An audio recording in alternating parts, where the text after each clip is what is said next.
so many people want one thing with their conscious mind. I want a new job, I want a new career, I want a new life. And yet their subconscious mind has been programmed. Now think about a program. When you create a program, it's automatic. When you create a program, it runs. So the person is, with their 5% of their conscious mind, is having this desire for something, and yet their subconscious mind is doing something else. As an example, I used to take my oldest son golfing with me, and he used to say to me when we were on the fairway, I'm really worried about hitting that tree. And I would say to him, what tree? Because if you're worried about hitting that tree, what is the imagery that your brain is creating? You're worried about not hitting it. You're doing that with your conscious mind, but your subconscious mind is creating the picture of you actually hitting the tree. That's why you're saying it. So the subconscious is 95%, so more than likely your body is going to do exactly what it's programmed to do. So what's the relevance of that? Well, people say, I want wealth, but they're programmed into being unworthy and lacking, right? So then as they begin to do the meditative work and they start opening their heart, I was just talking to someone yesterday. When you open the center, things are going to sift to the top.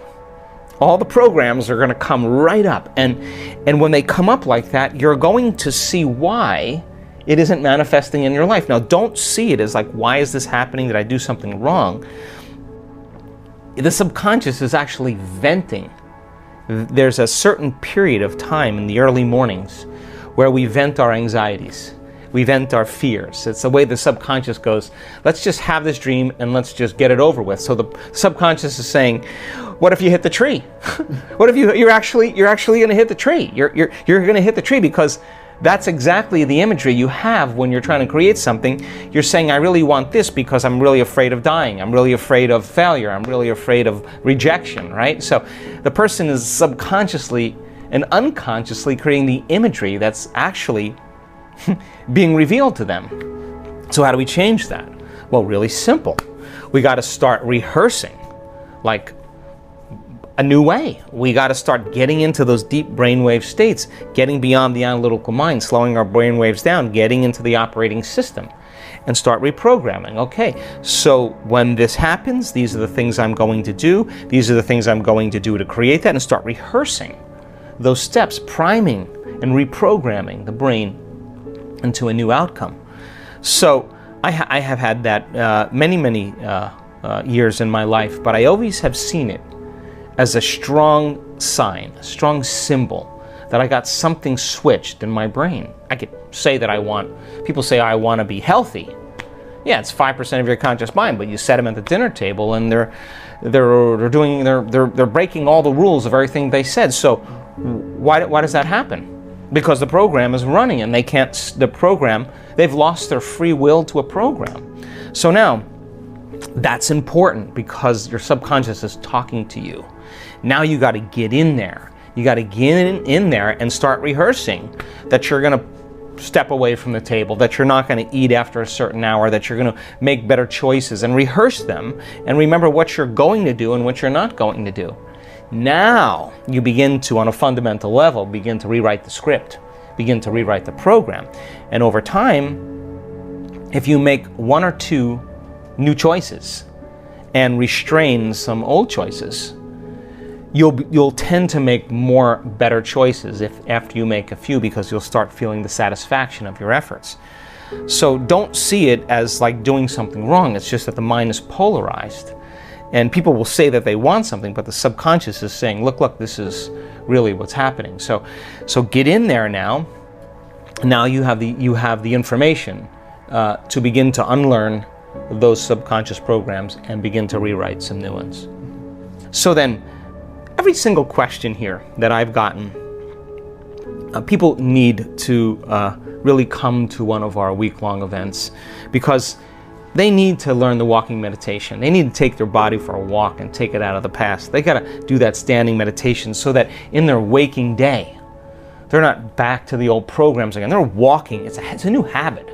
They're walking as it, they're talking as it, they're feeling it, they're thinking as it. They've practiced becoming it.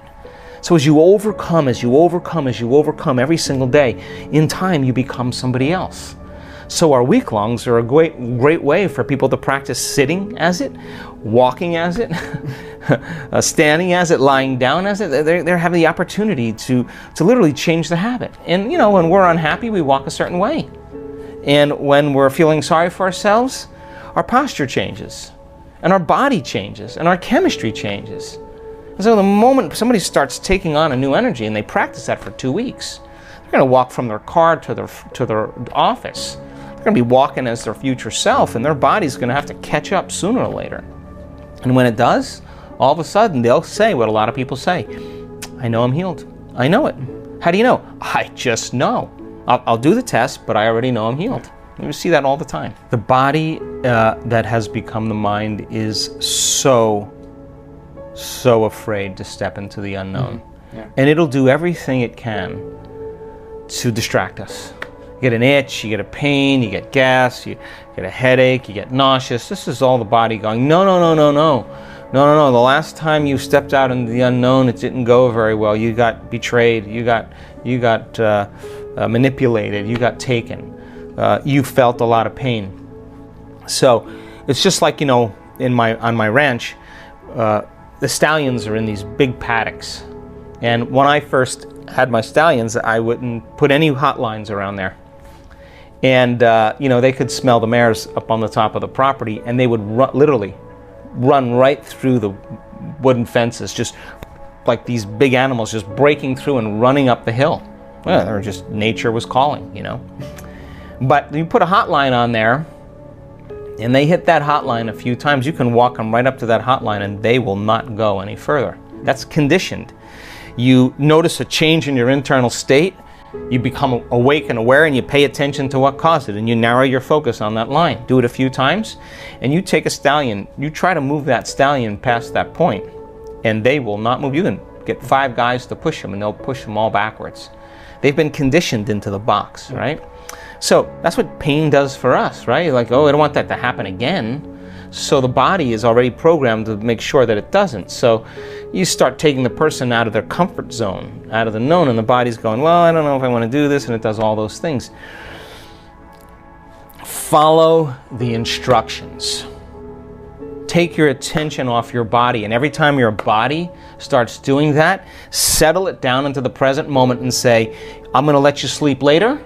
I'm going to let you eat later. You can drink coffee later. You can open your eyes and take a shower later. You can lay down. You can do whatever. But right now, you're no longer the mind. I'm the mind. Mm-hmm. And every time it does that, you settle it back down into the present moment and you unfold back into possibility. You're training that horse. You're retraining the horse and telling it it's no longer the mind, that you're the mind. And just like training any animal, sooner or later, it's going to realize that your will is greater than the program, and it's going to finally surrender. And when it does, there's always a liberation of energy, and everybody always says the same thing. I'm so glad I stuck with it. It was so worth it. I pushed myself further than I thought I can go. And every time you push yourself further than where you think you could go, you're in the unknown. So the moment you scratch your head, you're back in the known. The moment you start yawning, your body's going, oh, I don't want to do this. But hey, listen, if you're going to have a date with the divine, and you're showing up yawning and scratching and disinterested, you don't even believe it exists. If you knew that divine was a loving intelligence, and that it is the very fabric of everything material, and that it's been present the whole entire time, and you got to meet it with the same energy. Your mind has to match its mind. Your love for life has to match its love for life. Your will has to match its will. And when you do, and you eclipse with that intelligence, you won't be yawning. You won't be itching. You will be stunned by its magnificence. So many people they go at it kind of half speed, and they go at it like, I don't want to do this, or I'm tired, or that's the body-mind talking as they go into it unconsciously. But if you knew that you could create something new by changing your energy, and that you could connect to this intelligence that's real, what would you bring to the date? You'd be on time. You would be present. You would be engaged. You would bring your best. You wouldn't let anybody or anything distract you, just like your date with a lover.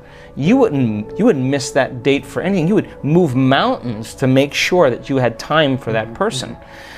Well, we're talking about the prima materia here. I mean, if you're showing up that way, then there's a program that you're already thinking that it doesn't exist subconsciously, or that you can't arrive at, or it's too hard, or it takes too much work, or whatever people do when they resign. But when you say, I don't want my breakfast, I don't want my coffee, I don't want my tea, I don't want my sleep, I don't want my shower, I don't want my cell phone, I don't want my comfort, I don't want any of these things. I want you more than anybody else. You are the object of my affection.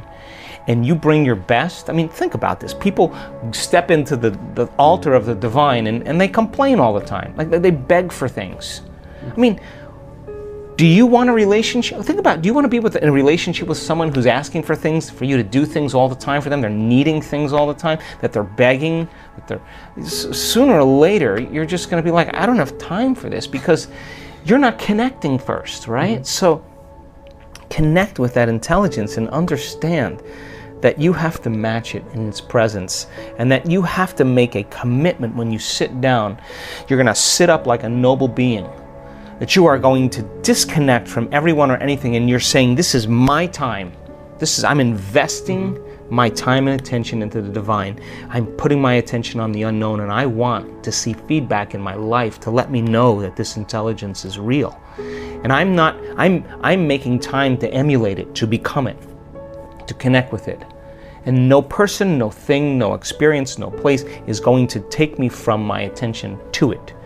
And now you're going to get an electrical signal, and your body's going to be like jumping on a horse and grabbing your legs and wrapping around and giving a little kick like, let's ride. The horse knows the moment the rider gets on and grabs it and kicks it like we ride, the horse knows that it's no longer the mind, that somebody else with a greater intelligence is now the mind. So many people have been conditioned into believing how powerless they are. They don't think that their thoughts make a difference, that their feelings make a difference, that their gestures go unseen, that they're ever seen. People have been conditioned that they don't matter, that they're powerless. That is absolutely not the truth. Sit up like a noble being. Command the present moment and say, for these 45 minutes or half an hour or 20 minutes or an hour, whatever it is that's for you, this is who I become. And you don't get up until that person, your body is going to sooner or later get very, very excited about connecting to it, because that feeling is going to be electric, and I can guarantee you won't be yawning or scratching or any of that stuff. You're going to leave that way behind. That's just the body, and it just needs a master to step in and say, this is my time and this is how we do it.